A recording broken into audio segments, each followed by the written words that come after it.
நட்புகள் அனைவருக்கும் வணக்கம். இன்றைக்கி ஒரு டிப்ஸு, வாடிக்கையாளர்களுக்கான டிப்ஸு. எல்லா கஸ்டமரும் சொல்கிறது தையல் பிரிக்க கஷ்டமாக இருக்குங்க, நீங்கள் ஈஸியாக பிரிச்சுறீங்க அப்படின்னு டெய்லர்ஸை சொல்லுவாங்க. ஸோ அதுக்கான ஒரு சின்ன டிப்ஸ் தான் இது. நீங்கள் வந்து எந்த தையல் இடத்துல பிரிக்கணுமோ அந்த இடத்துக்கு இது மாதிரி பெரிய கொஞ்சம் திக்கான ஊசி வாங்கி வச்சுங்க. அந்த இடத்துல ஒரு 2-3 ஸ்டிச்சு பிரிச்சுடுங்க.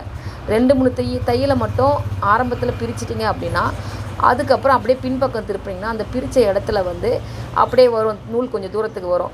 அப்படியே அதை எதிர்ப்புறத்தில் இழுத்து விட்டிங்க அப்படின்னா நூல் எக்ஸ்ட்ராவாக கொஞ்சம் லென்த்து வரும். அதே மாதிரி முன்பக்கம் இழுத்து விடுங்க, திரும்ப பின்பக்கம் இழுத்து விடுங்க. அந்த நூலை இழுத்து விட சொல்ல ஒரு 4-5 தையல் உங்களுக்கு எக்ஸ்டெண்ட் ஆகி அந்த நூல் பிரிஞ்சு வரும். ஸோ இது மாதிரி பண்ண சொல்ல ஈஸியாக நீங்கள் தையலை பிரிச்சிட முடியும். அவசரத்துக்கு போனோம் அப்படின்றப்ப கூட நீங்கள் ஒரு 2 மினிட்ஸ் 3 மினிட்ஸ்லேயே இந்த பிரிச்சுட்டு நீங்கள் போட்டு போயிடலாம், லூஸ் பண்ணி போட்டுக்கலாம். நன்றி அனைவருக்கும்.